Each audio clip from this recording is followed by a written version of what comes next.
우리의 생명과 복이 되시는 하나님 아버지, 오늘도 우리에게 생명 주시는 그 음성 앞에 나와서 주의 음성을 전하고 듣고 행하고자 하는 믿음으로 이렇게 예배하는 주 예수의 사람들을 기억하여 주시옵소서.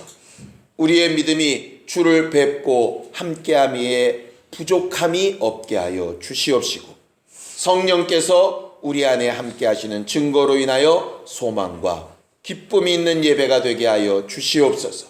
말씀을 전하는 자나 듣는 자가 한 성령으로 충만하여 주께서 우리에게 알리고자 하시는 것들을 알고 또 그 말씀대로 살기를 간구하게 하여 주시옵소서. 믿음으로 헌금한 손길들 위에 복을 주시고 저들의 필요를 하나님이 채우시되 풍성히 채우시는 증거를 보는 삶들이 되게 도와주시옵소서. 예수님의 이름으로 기도하였습니다. 아멘.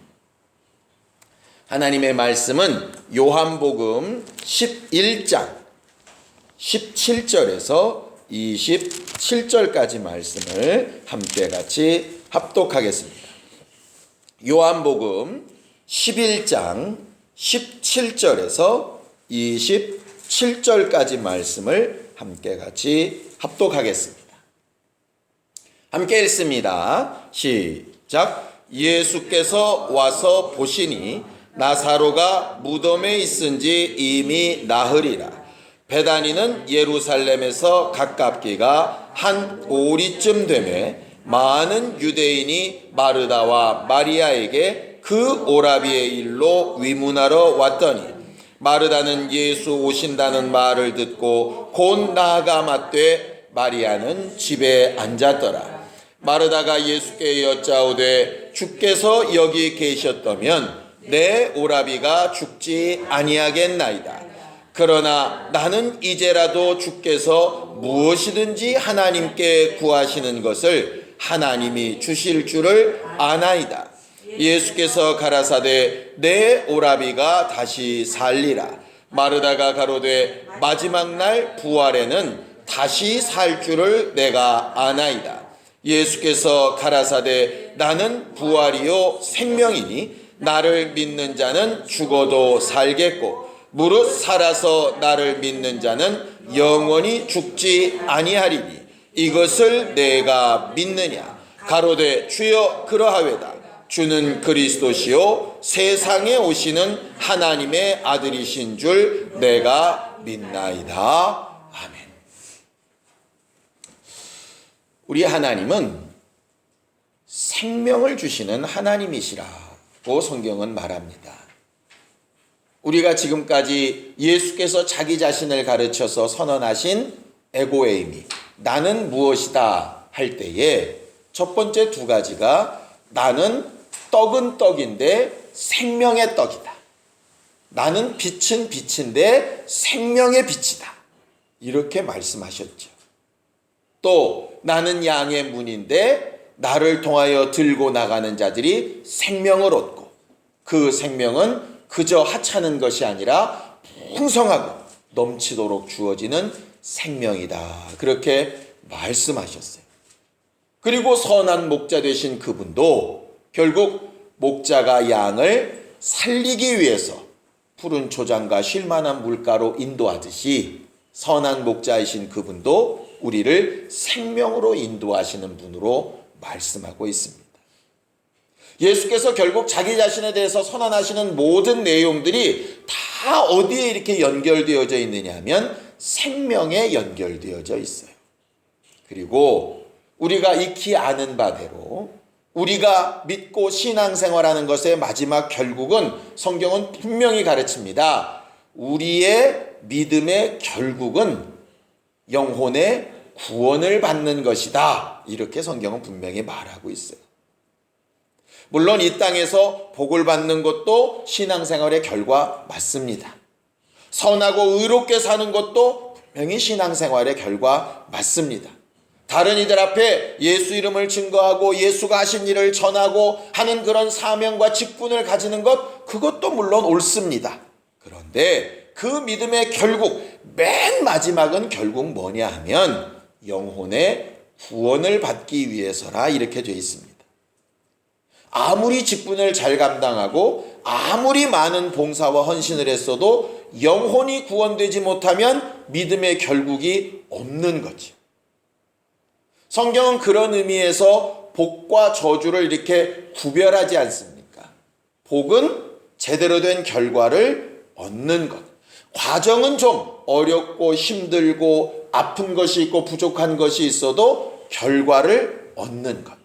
저주는 뭐냐? 수고는 수고대로, 힘은 힘대로, 노력은 노력대로 다 했는데 결과를 얻지 못하는 것. 그래서 열심히 농사를 지어도 추수를 못한다거나, 약혼을 하고 열심히 교제를 했는데 결혼을 하지 못한다거나, 집을 멋지게 지어놨는데 들어가지 못한다거나, 이런 것들을 대표적인 저주로 말하고 있는 것은 결국 우리 구원, 우리 믿음의 마지막, 그 영혼의 구원이 꼭 그와 같은 복에 관련된 부분이라 하는 것입니다. 문제는 우리가 구원을 받고 내 영혼이 하나님의 나라에 들어가는데, 들어가는 그 과정 가운데 가장 중요한 한 가지가 뭐냐면 오늘 예수께서 말씀하신 부활이라고 하는 것입니다. 부활. 이 세상에 어떤 종교에도 없는 것이 바로 이 부활이라고 하는 말입니다. 얼마 전에도 이렇게 기사에 난 것처럼 어느 누구는 남편이 다시 살아날 줄 알고 시체를 그냥 뒀네, 딸이 다시 살아날 줄 알고 그렇게 뒀네, 과거에 어느 누구도 그렇게 해놨네, 이런 얘기들이 간혹 심심치 않게 들리는데요. 그런 것들 이렇게 보다 보면 성경을 오해하면, 하나님 말씀을 오해하면 능히 이럴 수도 있겠구나, 이렇게 생각이 들었습니다. 물론 과거에는 그런 적도 있었답니다. 이게 화장을 이렇게 기독교인들이 굉장히 반대한 적이 있었대요. 왜냐하면 화장을 해서 태워버리면 부활할 때 어떡하냐고. 너무 웃기죠? 땅속에 묻는다고 안 없어집니까? 사람들이 자꾸 오해하는 것을, 이 육체가 이렇게 다시 되살아나는 것을 부활이라고 착각을 하더라 하는 것이죠. 그래서 오늘은 예수께서 말씀하신 그 부활이라고 하는 얘기를 좀 하려고 합니다.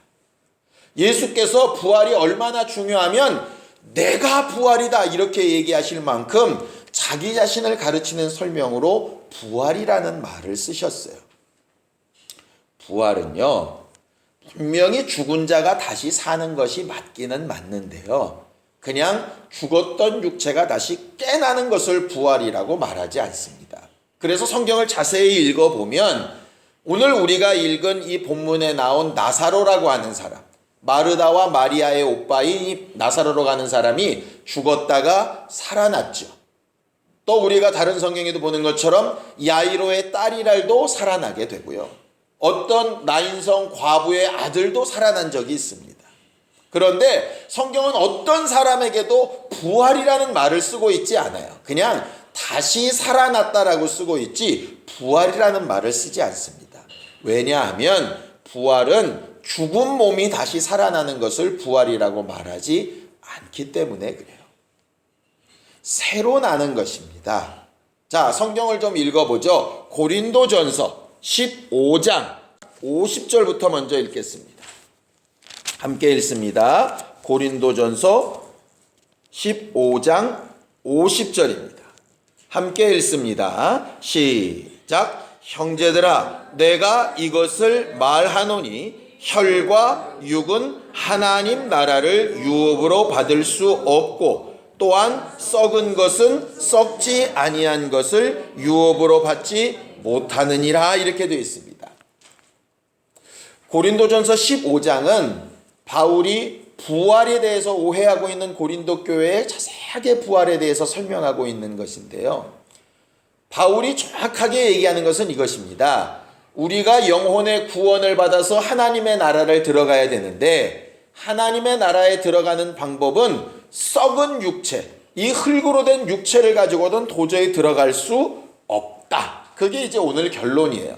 혈과 육을 가지고는 하나님의 나라에 들어갈 수 없다. 왜냐하면 썩는 것은 썩지 아니할 것을 유업으로 받을 수 없기 때문이다, 이렇게 되어져 있습니다. 이런 얘기가 혹시 도움이 되실지 모르겠네요. 어떤 사람이 태어나서 주민등록 번호를 이렇게 갖게 되면은요, 그 주민등록 번호를 가지고 이렇게 집도 살 수 있고, 통장 거래도 할 수 있고, 자기 신분을 대해서 신원 보증도 받을 수 있고, 이렇게 이제 되어집니다. 사람이 태어나면. 근데 그 사람이 그 등록이 되지 않으면 무등록자가 되어져서 그걸 잘 못하지요. 그러니까 우리나라에서 태어나서 주민등록 번호가 있어도 미국에 이렇게 가서 영주권이나 시민권이나 이런 것들을 제대로 부여받지 못하면 그 사람은 거기에서 다른 제대로 된 경제활동을 하지도 못하고 보호를 받지도 못하고 거기서 집을 사거나 뭘 다른 것도 할 수 없게 되어진다 이 말이죠. 여기서는 분명히 쓸 수 있는 권리가 있는데 그 나라에 가서는 다른 권리가 필요한 거예요. 그것처럼 이 땅에서는 우리 육체를 가진 것으로 먹고 마시고 누리고 가지고 삽니다. 그런데 그 나라는 혈과 육으로 들어갈 수 없는 것이라 그렇게 되어져 있어요. 그래서 이 혈과 육체가 아닌 것으로 들어가는 것이 바로 하나님의 나라입니다. 또 이렇게 얘기하면 그 나라는 영으로 가는 거구나. 그러니까 영은 보이지도 않고 만져지지도 않고 느껴지지도 않고 그러니 그렇게 영으로 지옥에 가봐야 무슨 고난이 있으며 그런 영으로 천국에 가봐야 뭐가 좋으랴. 뭐 이런 얘기들을 또 하는 사람들이 있다 이 말이죠. 옛 속담에도 있지 않습니까? 개똥밭에 굴러도 이승이 낫다고. 왜? 젖은 가버리면 못 느끼고 못 먹고 못 누린다고 생각을 하니까 사람들이 그렇게 이야기하는 것이거든요. 그래서 하나님은 부활이라고 하는 이 흙으로 된 육체가 아니라 다른 몸, 흙으로 된 육체가 아닌 영이 몸이 되는 것으로 이렇게 변화되는 것을 부활로 가르치세요. 자, 49절을 좀 읽어보겠습니다. 고린도전서 15장 49절입니다. 함께 읽습니다. 시작. 우리가 흙에 속한 자의 형상을 입은 것 같이 또한 하늘에 속한 자의 형상을 입으리라 그랬어요. 땅에 속한 자의 형상을 입은 것 같이. 이게 무슨 얘기냐 하면 우리들은 이제 잘 압니다. 남자와 여자가 결혼을 해서 여자의 태에 아이가 잉태할 때에 처음에 잉태한 모습은 태어난 지금 이 모습이 아니지요. 요새는 하도 이제 과학들이 발달해서 몇 주차 아주 이제 사진까지 제대로 보여주더라고요. 그거 보면 분명히 지금의 모습이 아닙니다. 생명은 생명인데 지금 모습처럼 되지 않고 조그만 뭐 벌레 같기도 하고 그래요, 모습이. 그런데 10달 동안 자라서 이 땅에 나올 때에는 진짜 내가 마치 흙으로 된 이 육체를 옷처럼 입고 나오듯이 이 땅에 속한 모습으로 나오게 됩니다. 그 육체가 온전하게 나오면 온전하게 이 세상에 있는 것들을 경험하게 되고 혹 눈이나 귀나 혀나 이렇게 온전치 못하게 나오게 되면 이 땅에 존재하는 것을 못 느끼는 존재가 되죠. 그래서 우리가 태중의 아이가 제대로 잘 자라고 그 육체가 만들어지도록 태교도 중요하다고 하고 많은 것들로 영양도 공급시키고 하는 것 아니겠습니까? 이처럼 육체에 속한 이 땅에 속한 육체도 입고 나왔다 이 말이죠. 우리 본래 모습과 달리. 그것처럼 하나님의 나라에 들어갈 때도 마치 이 흙으로 된 육체 안에 있었던 나 영혼이 새 몸을 입고 그날에 올라가는 것을 가르쳐서 부활이라고 말하는 겁니다. 자, 성경 그 뒤에 52절을 좀 보겠습니다. 52절 함께 읽습니다. 52절 시작. 나팔 소리가 나매 죽은 자들이 썩지 아니할 것으로 다시 살고 우리도 변화하리라 그렇게 되어져 있죠. 결국 부활은 뭐냐 하면요, 변화받는 것입니다. 죽은 시체가 살아나는 것은 부활이라고 부르지 않고 그건 그냥 다시 살았다 하는 것이에요. 다시 산 육체는 다시 죽습니다. 그래서 나사로도 다시 죽고 나인성 과부의 아들도 다시 죽고 야이로의 딸도 다시 죽습니다. 그런데 예수께서 부활의 첫 열매가 되셨다 하는 것은 그는 말씀이 육신되어 이 땅에 오셨기 때문에 그 육체가 굳이 변화되지 않아도 되시지만 그가 부활을 되셨을 때에 그의 사랑하는 제자들이 어떤 때 그를 알아보지 못할 만큼 그를 그렇게 사랑했던 마리아가 동산지기로 착각할 만큼 그렇게 뭔가 부활이라고 하는 그 모습은 고 죽은 시체 그대로락이 아니라 변화된 부분들이 있었다 하는 것이죠.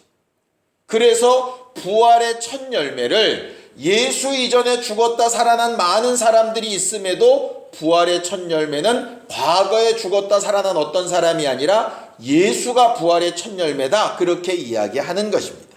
결국 부활은 지금 있는 우리 이 모습이 아니라 우리 영혼이 새로운 모습으로 호련히 변화되어져서 다시 죽지 않는 것, 그걸 가르쳐서 부활이라고 말한다 이 말이죠.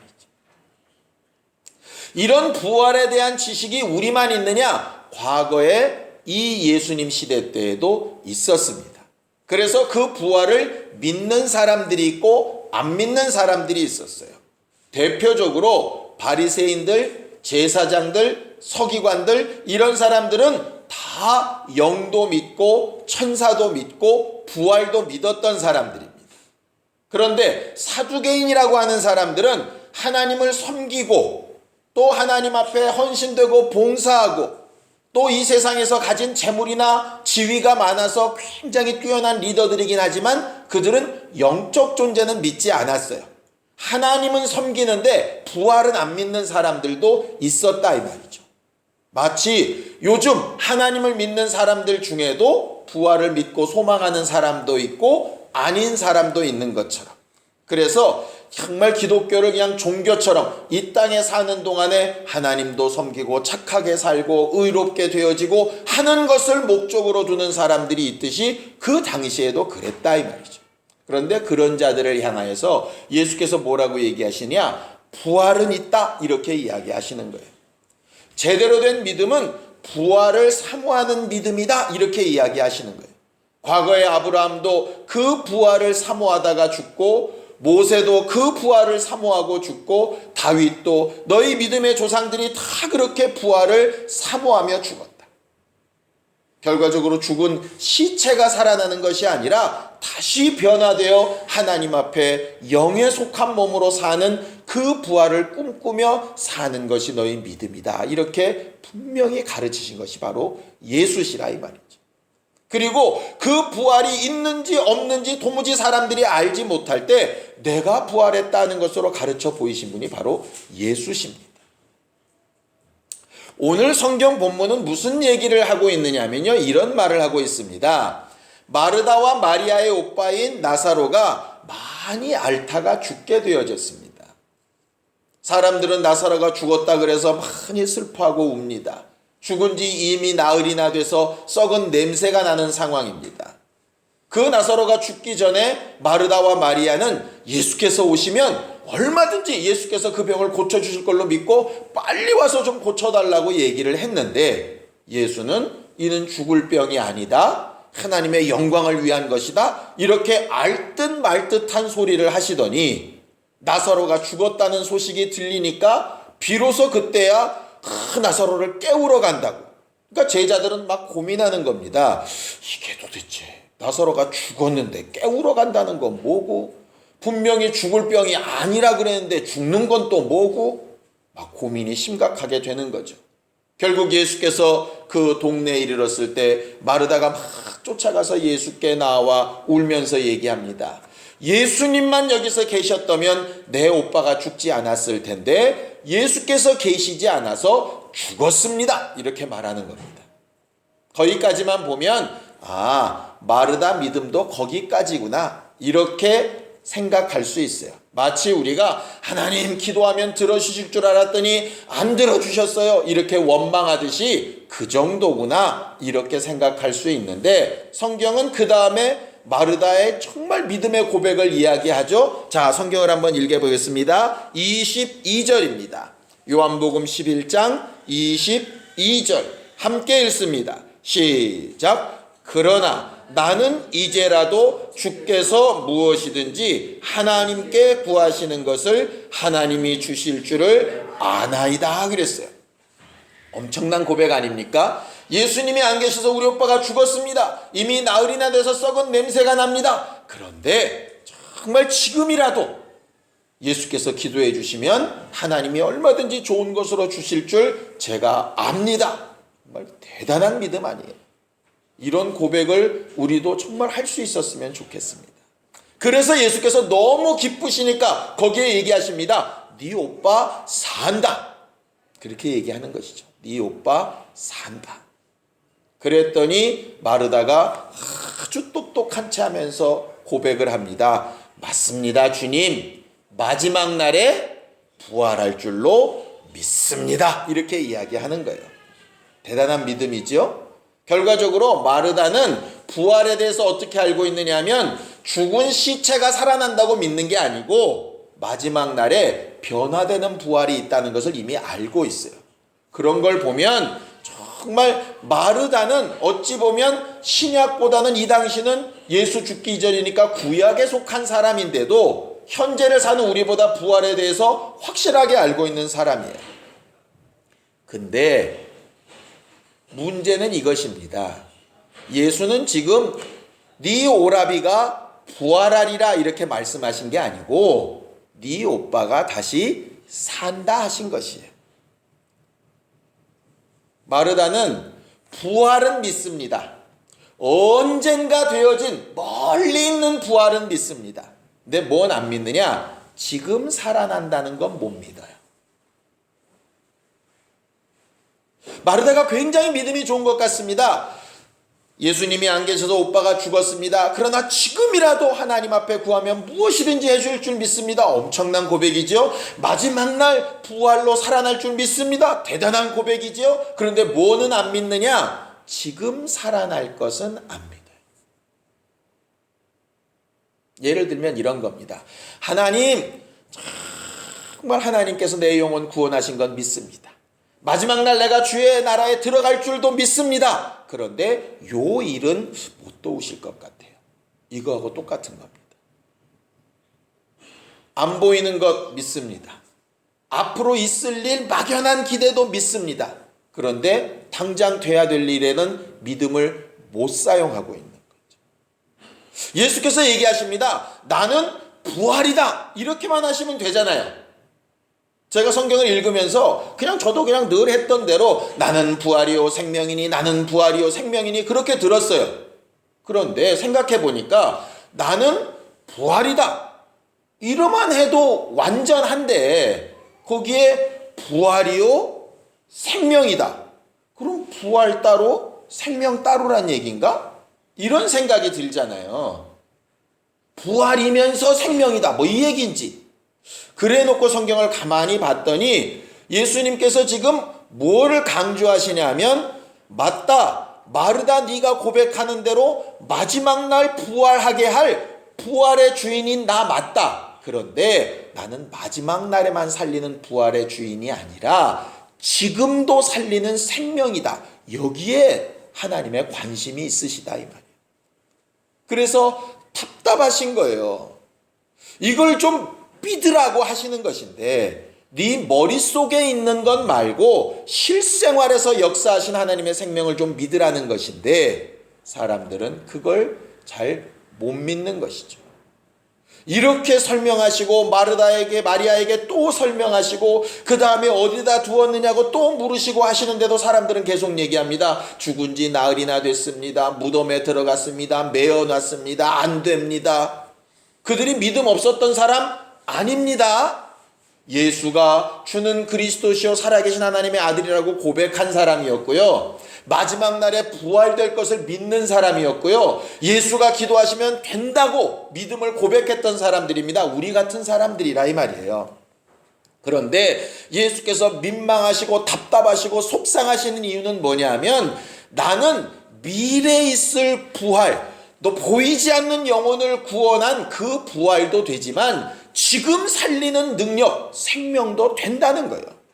우리가 아까 찬양했던 것처럼 생명이 주께 있고 능력도 주께 있고 소망도 주께 있듯이 우리가 그분 앞에 있는 것을 과거에 죄에서 구원받은 것도 미래 소망인 부활에 대한 믿음도 가지고 있다면 지금 현재 우리에게 생명을 주시는, 그것도 풍성한 생명을 주시는 그 하나님께도 우리의 마음과 생각을 고쳐서 굴복해야 되는 믿음이 필요하다 하는 것이죠.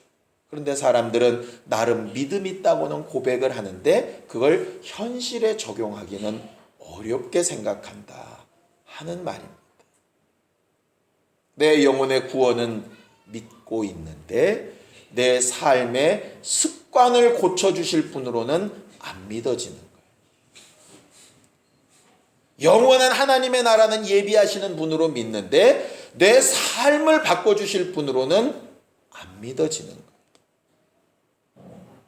내가 하기에 너무 버겁고 힘들고 하려다 보니까 너무 괴로워서 포기하고 싶은데 하나님이 공급하시는 힘이 있으면 가능할 수 있다라고 하는 것이 잘 안 믿어지는 거예요. 왜냐하면 그렇게 믿었다가 실망되면 다른 믿음까지 깨질까 봐 겁나고 두려워서. 그러면서 계속 스스로에게 얘기하는 겁니다. 그래도 나는 믿음 있어. 그래도 나는 믿음 있어. 이렇게 얘기하는 거예요.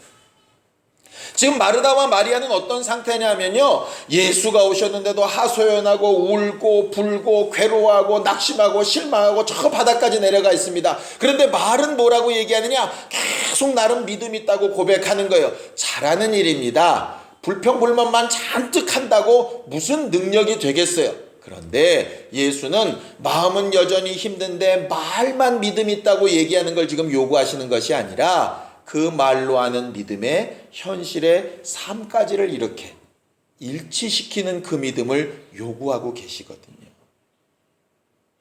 예수께서 병 고치러 오시는 분은 아닙니다. 그런데 병 고치는 능력을 왜 보이셨을까? 그는 우리에게 먹을 것이나 주러 오신 분이 아닙니다. 그런데 먹을 것을 왜 공급해 주셨을까? 우리 마음의 소원이나 들어주시려고 오신 분 아닙니다. 그런데 그들의 소원에 왜 응답하시고 긍휼히 여기시고 불쌍히 여기시고 그들에게 정말 소원대로 자식을 돌려주기도 하시고 왜 그렇게 하셨을까? 성경에 분명히 그 이유를 말합니다. 자, 42절입니다. 요한복음 11장 42절입니다. 함께 읽습니다. 시작. 항상 내 말을 들으시는 줄을 내가 알았나이다. 그러나 이 말씀 하옵는 것은 둘러선 무리를 위함이니 곧 아버지께서 나를 보내신 것을 저희로 믿게 하려 함이니이다 그러셨어요. 예수는요, 아버지께서 자기가 죽고 무덤에 들어가면 아버지의 계명에 순종하여 죽기까지 행하면 다시 살리시고 영광으로 올리실 것을 믿으셨습니다.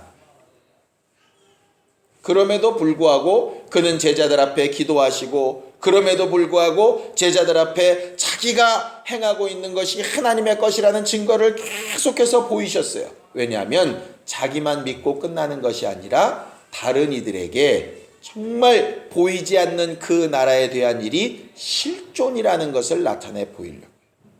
그래서 성경은 이렇게 얘기하죠. 귀신을 쫓아내는 것, 성령으로 귀신 쫓는 것, 그것이 중요하냐 안 중요하냐 말들이 많은데요, 성경은 분명히 예수께서 하신 말씀으로 딱 한마디로 정의합니다. 너희가 성령으로 귀신을 쫓아내는 것이면 하나님의 나라가 너희 안에 임했다예요. 하나님의 나라는 분명히 우리 마음속에 있는 게 아니라 분명히 예비하신 그곳이 있습니다. 언젠가 부활로 들어갈 겁니다. 사람들이 막연히 믿습니다. 그런데 그 막연한 믿음을 실생활에서 확인해 볼 수 있게 주신 것이 예수 이름으로 귀신을 쫓아내는 것이었어요. 그러니까 귀신을 쫓아내는 것이 대단한 것은 아닌데 그 부활을 확실하게 보이지 아니하는 그 미래의 소망을 확실하게 체험하게 하는 것이 바로 그 일이라 이 말이죠. 똑같이 우리들의 기도가 응답되고 안 응답되고 그렇게 중요한 문제 아닐 수 있습니다. 그런데 왜 응답되어야 하느냐 하면 미래에 있는 그 부활의 증거로, 이 땅에서 사는 동안에 하나님의 도우심을 내가 왜 체험하고 육체로도 느끼고 신유도 체험하고 환경과 형편도 나아져야 되느냐 하면 내 욕심이나 채우려는 게 아니라 부활에 대한 그 믿음을 실존하게 만들려고, 그런 의미에서 예수께서 나는 부활, 미래에 있을 그 부활이기도 하지만 지금 너희들의 삶에 생명을 공급해주는 생명이라고 말하는 거예요. 그 생명을 공급받지 못하고 이미 죽은 자들은 부활인 나를 믿었다면 마지막 날에 다시 살아날 것이고, 살면서 그 생명의 증거를 많이 가진 사람들이라면 그 생명의 증거가 영원토록 죽지 아니하리라 하신 그 말씀이에요. 예수가 하신 말씀을 오해해서 예수 믿으면 영원히 죽지 않는다, 그러니까 신천지 같은 데서는 이만이라고 하는 사람이 안 죽을 거라고 이렇게 얘기한대요. 거짓말 중에 상거짓말입니다. 이 땅에 존재하는 육체는 다 죽고 부활로만 하나님의 나라에 갑니다. 근데 그 부활이 실존한다는 체험은 뭘로 하느냐? 이 육체 가운데서 하나님의 생명을 얻는 일로 하는 것이에요. 그러니 우리의 믿음은 뭐냐 하면 이런 것입니다. 기도의 응답 받아야 됩니다. 신유의 능력도 체험해야 되고요. 예수 이름의 권능도 느껴야 됩니다. 주의 명령대로 살아보려고 하고 내 힘으로 안 되는 것을 주께 의탁할 때 내 습관이, 내 생각이, 내 마음이 변화되어져서 나도 어쩔 수 없었던 부분들이 하나님의 능력으로 변화가 되어져서 확실하게 삶이 바뀌는 것 당연히 체험해야 됩니다. 왜 그러느냐? 나중에 있을 그 부활이 실존이라는 것을 체험하기 위해서 필요한 거예요. 원수는 그래서 자꾸 이야기합니다. 이 땅에 체험하는 것으로만 만족하라고. 부활은 생각하지 말고 이 땅에 체험하는 것으로만 만족하라고. 그 말에 속으면 이 땅에서 뭔가 잘 되면 신앙생활 잘하는 것 같고, 혹 내 마음의 원대로 되지 않으면 신앙생활 잘못하는 것 같은 착각에 빠지게 합니다. 반대도 있습니다. 이 땅은 전혀 상관없어. 미래 소망만 가지면 돼. 이 땅에서는 그냥 내 맘대로 살다가 이미 얻은 구원 그냥 가면 되지. 이렇게 또 얘기하면 이 땅의 삶은 엉망진창되고 그런 교회들을 바라보는 사람은 하나님을 믿을 수 없게 됩니다. 원수가 교회들에게 말하는 것은 둘 중에 하나만 택하라는 거예요. 마르다처럼 부활의 믿음은 가지고 있지만 이 땅에서 슬퍼하며 괴로워하며 본이 못되게 하든지, 아니면 이 땅에 필요만 채우고 미래에 대한 소망인 부활은 망각하고 무시하고 살든지. 예수께서 나는 부활이요 생명이라 말씀하신 이유는 이 두 가지를 다 가지라는 거예요. 우리는 언젠가 주님 부르시는 그날에 부활로 주의 나라에 들어가게 될 겁니다. 그 이전까지 이 땅에서는 생명이신 예수를 마음껏 체험하고 변화되어야 하는 사람이에요. 그래서 이 땅에 살 때 생명의 주인 되신 예수를 분명히 체험하고 마지막 날 부활의 주인 되신 예수와 함께하는 신앙생활이 제대로 된 신앙생활이 되는 것입니다. 마지막으로 성경 한 구절만 읽고 마치겠습니다. 빌립보서 3장 10절에서 11절까지 말씀을 함께 읽습니다. 빌립보서 3장 10절에서 11절까지입니다. 함께 읽습니다. 시작. 내가 그리스도와 그 부활의 권능과 그 고난의 참회함을 알려하여 그의 죽으심을 본받아 어찌하든지 죽은 자 가운데서 부활에 이르려 하노니, 이렇게 되어져 있습니다. 그 다음에 나온 말씀 우리가 잘 아는 대로, 그렇기 때문에 그 부활에 이르러가는 그 일에 지금 이 땅에서 내가 생명을 경험하면서 살아야 되기 때문에 내가 이미 얻었담도 아니고 이루었담도 아니라 오직 표대되신 예수를 향하여 오늘도 나는 생명을 체험해 간다. 왜냐하면 부활에 이를 때까지, 이렇게 말하고 있는 것입니다. 고난 있습니까? 생명을 공급받을 수 있는 기회입니다. 아픔이 있습니까? 하나님께서 주시는 치료를 체험할 수 있는 기회입니다. 답답함이 있으면 하나님이 주시는 자유를 체험할 수 있는 기회입니다. 육체의 기회 동안에 생명이신 예수를 좀 체험하는 우리가 되기를 바라고, 거기에 만족하지 않고 마치 예수께서 말씀하신 것처럼 귀신이 떠나가는 것으로 즐거워하지 말고 하나님의 나라에 내 이름이 기록된 걸 기뻐하라 한 것처럼 이 땅의 생명의 풍성한 것을 체험한 것으로 결국 부활을 사모하며 기쁨으로 나아가는 우리 신앙생활이 될 때에 결국 예수께서 하신 말씀처럼 내 말로 내 삶으로 저들이 예수가 부활이요 생명이신 것을 믿게 하는 일에 사용되어지는 그런 교회가 되어질 겁니다. 매일매일의 삶이 그렇게 제대로 주를 부활과 생명의 주인으로 증거하는 우리 모두가 다 될 수 있도록 예수의 한번 부르고 간절히 같이 기도하겠습니다. 하나님 아버지, 오늘 우리는 부활이요 생명이신 예수를 알고 그 예수께서 우리에게 생명을 공급해 주시는 주인이시오 마지막 날 부활로 우리를 주의 나라에 인도하실 하나님이신 것을 고백하였습니다. 일생 살아가는 동안에 하나님의 생명으로 풍성한 사람들이 되게 하시고 부활의 소망을 분명히 알고 깨닫는 사람들이 되게 하여 주셔서 언젠가 우리의 육체를 벗고 주님 앞에 서게 되는 그날에 부끄러울 것이 없는 신령한 주 예수의 사람들이 되게 하여 주시옵소서.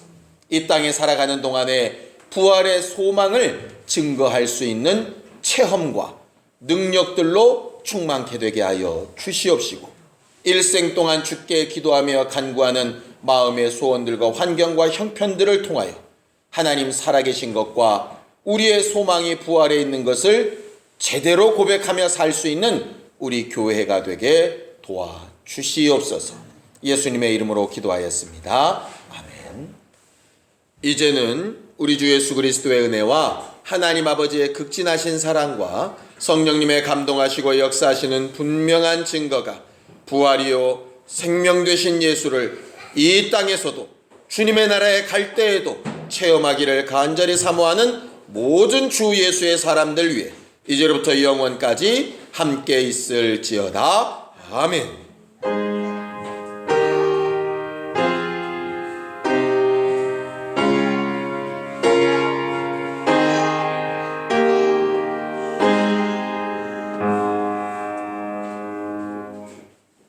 우리 예배 받으신 하나님 앞에 감사하는 박수 끝내겠습니다. 수고하셨습니다. 감사합니다.